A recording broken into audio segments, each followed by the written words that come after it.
Time now for this week's installment of Power and Politics. I am Tom Eschen, and this week we're joined by Albany's Chief City Auditor, Dorcey Applyrs, and 2025 mayoral candidate. Dorcey, thank you for joining us here today. Thank you for having me. Of course. So I want to start with what everyone's been talking about the last couple of days since Monday night. You might have seen the comments by Rebecca Lobo about Albany, the things to do in Albany. By the way, good luck finding something to do in Albany.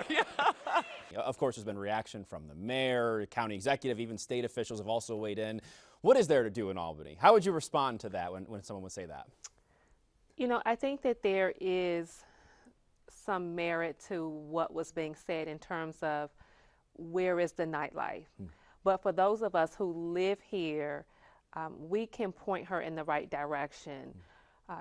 Is there more that we can be doing to make sure that we have entertainment zones and lots to do, not just for our guests that visit our city, but also for residents? Absolutely. But at the same time, there are things that residents and visitors can do right here in the city of Albany. And so I think those who responded naturally, when someone speaks out against your city, the natural thing to do is to stand up for your city. And this is a very prideful, Albany is a prideful city. Yeah. But I think it has sparked some much needed conversation from people who actually live here who are saying, you know what, we want more, we've wanted more, and this is an opportunity to listen and build on what we have. Yeah, and you've had a career, in public service for a long time now. You started it in public health, actually. Where did the passion for that come from that's bloomed into this political career for yourself? Well, this passion and love actually is based in tragedy. My father passed from HIV. He was a substance user, and I lost him very early in life when I was 5. And so that loss really contributed to me wanting to do more in my community and prevent others from losing a loved one to HIV. And so that's how I started this journey of being in the field of public health, which is a field that is steeped in helping communities to learn about improving their health, their quality of life. And I was able to be effective at doing that as a public health professional and continue to use my public health skill set to inform the work that I do as an elected official in the city of Albany. How does that, like you said, it was unfortunately steeped in tragedy. How does that motivate you to this day in your role today now? Well, I understand how important one's environment is. As a 5-year-old, I was able to make the connection between my environment growing up in Washington, D.C. at the time in the 80s. We had lots of drug use, lots of violence, and I was able to, at that very young age, connect the dots between what was going on outside of my door and what happened with my dad. And I'm sure the same is happening for little kids in the city of Albany and other cities. We sometimes don't think that they're paying attention.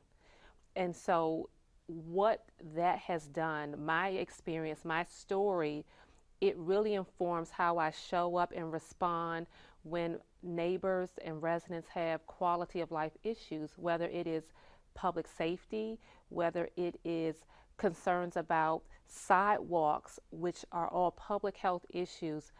It demands of me a response and being proactive because people should feel safe in their community and feel pride about when they walk out of their door what they see in their community, and that's very important to me. Yeah, we'll touch on that a little bit more in our extended versions you might know on social media and YouTube.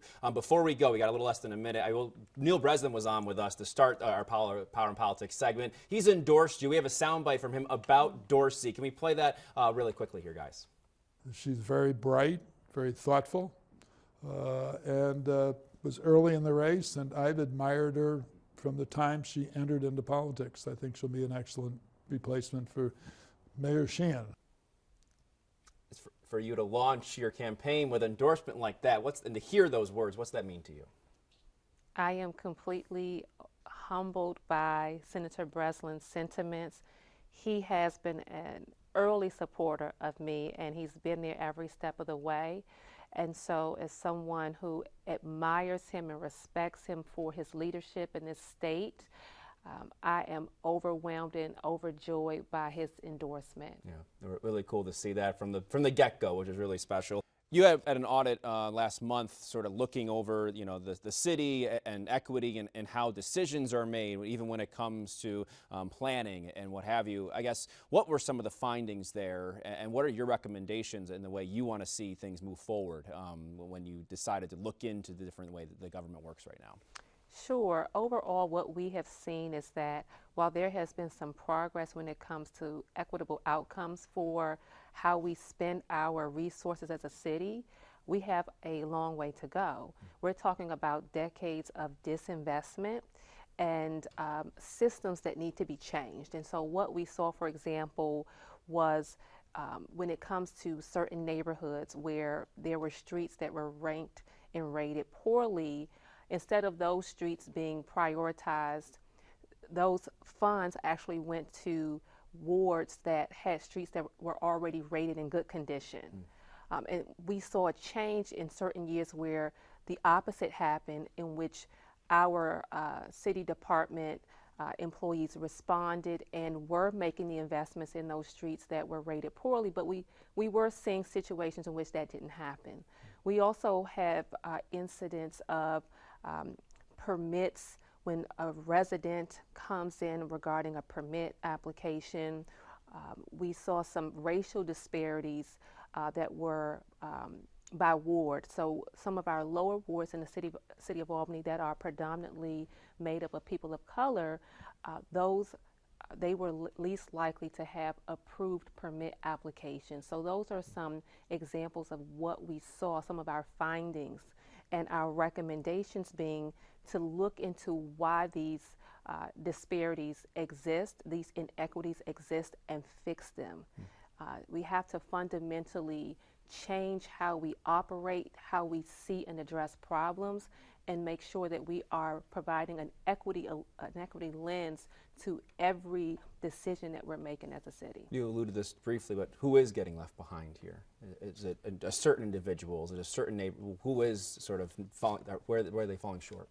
Well, interestingly, there was a report that was just put out, and this is a third iteration of that report, not conducted by the city, but it was a report that looked at children's opportunities, and it's called the Children Opportunity Index report, conducted by a university. And Albany was highlighted in that report, and what we found was that overall, when you look at children across the board, Albany scores very high, almost 100% in terms of opportunities for children. But when we tease that out by race, the score for black children in Albany was 23 compared to 100 when we look at children overall, in particular our white children. So when you ask the question, who's being left behind, while it's not intentional, children and families in some of our low income and predominantly communities of color continue to not benefit from some of the opportunities and resources that our city has. As a person of color, a woman of color, how important is it for you to speak up for that population of people? It's vital, it's critical. I was talking to someone recently and they were telling me that they were saddened when they walk through certain parts of our city, when they look at the differences in neighborhood, just the built environment, which as a public health professional, the built environment is so important, and we can make predictions about people's health outcomes and life expectancies by knowing their zip codes.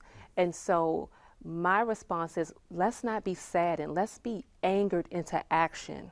We have to be angry about the fact that some of our children, some of our families are not thriving. And that anger is not enough just to be angry, but you take that anger and you cultivate that and you move to action so that we are fundamentally changing people's lives and turning these inequities around. Of course, that has a ripple effect on maybe public safety, crime, and that aspect. And one of the more interesting parts I've been thinking and talking to people in town about is the social workers and the budget for the police department. I think it was 20, and ended up being around that number, at least trying to hire that. Do you think that's a way to sort of move that needle in a few different ways when it comes to facilitating relationships and understanding more of what's going on? Yes, and I commend the current administration and our police department for wanting to implement these changes by bringing in skilled social workers, people who are trained in trauma-informed care, people who are trained in de-escalating situations with people who have mental health issues.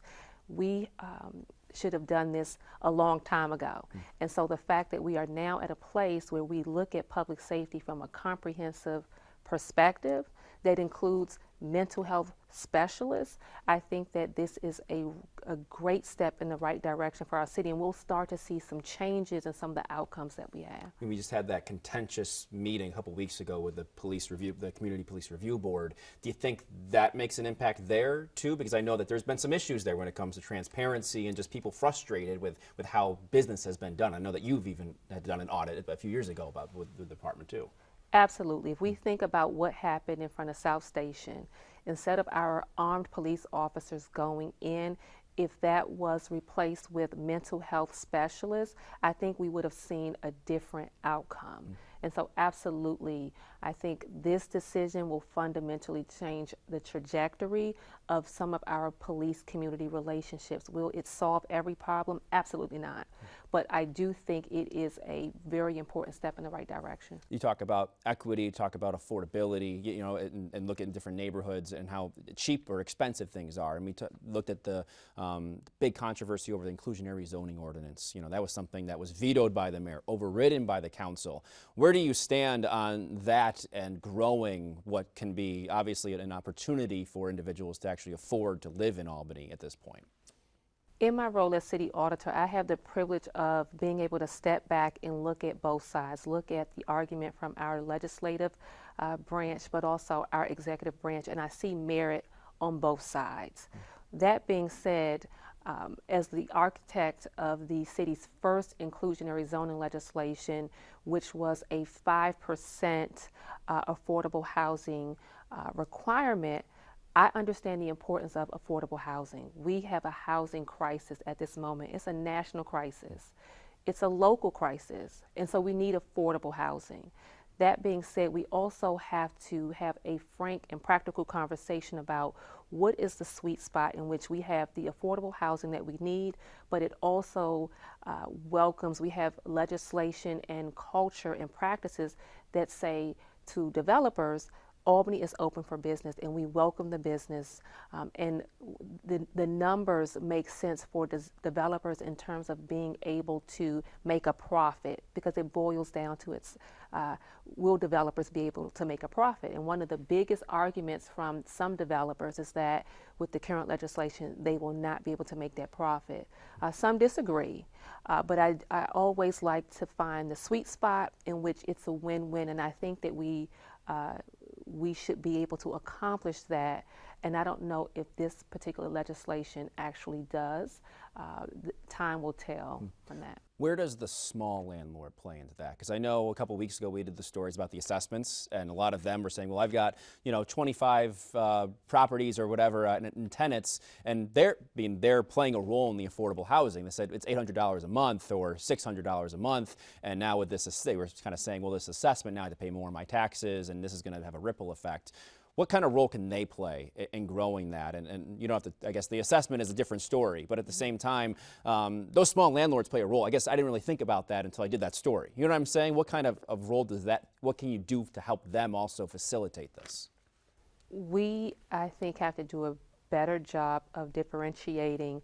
There are larger developers and businesses and corporations, and then we have our everyday, sometimes mom and pop style landlord who may have a family or multiple units, but they don't have the access to capital that a corporation may have. And I think that their voices get lost in this larger conversation. And so we have to do a better job of engaging those landlords. This is their bread and butter. And so by engaging them and hearing their perspective, it helps to inform policies and legislation that is right-sized to meet their needs. It's never a one-size-fits-all. And when we develop legislation without understanding all of those sides, we do end up doing our more mom and pop landlords a disservice. Talk about the properties. Obviously, some of the big issues facing the city involve properties. You got St. Rose, Central Warehouse, the Kenwood Commons campus, all sort of really big picture things that people think can help move the needle for Albany. We just talked about when it comes to things to do at the end of the day. Just Central Warehouse, I guess, as a human, has it been frustrating to be someone that's lived here and you just say, how? You know, how do we get this done? And it seems like one thing after another at this point. Yes, it's frustrating. Yeah. It is a huge eyesore. For anybody driving on the highway, coming into our city, it is the big, hairy gray elephant in the room. And so what I like to remind people is that we went from just talking about this big, gray, hairy elephant as just being an eyesore to now talking about there is a path forward. And while it's frustrating, we have seen some movement over the years. We now have a new ownership, whereas before, I know the county and others were taking the prior landlord to court. Now we have a responsible owner who wants to do the right thing with this property. And so there have been some bumps in the road, but I continue to be optimistic that we are in a much better place. And once the property is demoed, I know that they are raising money, attempting to raise money for this property. We will eventually see an outcome that is more right-sized and benefits the city of Albany. So it is frustrating, but I remain optimistic, and we are in a much better place than we were. What about St. Rose? That neighborhood has seen some hits. You know, it's been impacted, and St. Rose felt like it was holding it together. How do you still hold it together without that core in there in the Pine Hills? Pine Hills is a strong neighborhood. It has been. With that being said, we have also seen things like major public safety issues happening in Pine Hills. Like every other neighborhood in our city, the city of Albany is a city of neighborhoods. That's what makes it a great city. And with Pine Hills, neighbors in that community, business owners, are really upset, of course, rightfully so, and concerned about the future of their neighborhood. This was a crucial gem in our community. It helped to keep that neighborhood intact, businesses intact. And so I joined the choir in terms of wanting to know what's going to happen next. What I encourage our residents and others to do is be patient as the school year is wrapping up. This is a conversation in business being had with the bondholders. And so looking at the silver lining, this is a beautiful property, state-of-the-art technology, and I think for any developer or business entity looking for a great investment, this is a great investment in our city. And while it's currently an academic institution, we are a region and city that is rich with other academic institutions. So there's a possibility there. But also there may be interest from outside of our region, given the nature of this property. So I don't want to just sound optimistic without understanding people's concerns, but I do think that there has been enough commitment and interest shared that I am hopeful that there will be a soft handoff to a responsible business owner. You know, I've worked in different places around the country, and some places better than others. I worked in Flint, Michigan. Even in the midst of a water crisis, there's people with hope and belief, you know, in what it's all about at the end of the day. And guess what gives you that in Albany? What gives you hope and belief and love for this city and for this area? Well, there's a sticky on my computer at work, and it says through chaos there's opportunity. And with every issue, with every challenge, what I've learned about the city of Albany is that it is a prideful, strong city. And with that pride, with that strength, the city has overcome a lot. And so what keeps me optimistic is the people who make up the city of Albany. But also just my own upbringing. I was raised by a strong core of people who taught me that through adversity, there is still opportunity. You can be in some of the worst of circumstances, but as long as you stay focused on the goal and the outcome, you can get on the other side of that adversity. And so it is where the pride of the residents of this city and the workers of the city of Albany meets my own personal upbringing and values and beliefs about overcoming adversity. Those together help me to be very optimistic as someone who loves serving the city of Albany. Dorcey, thank you so much for your time. We appreciate it. Thank you.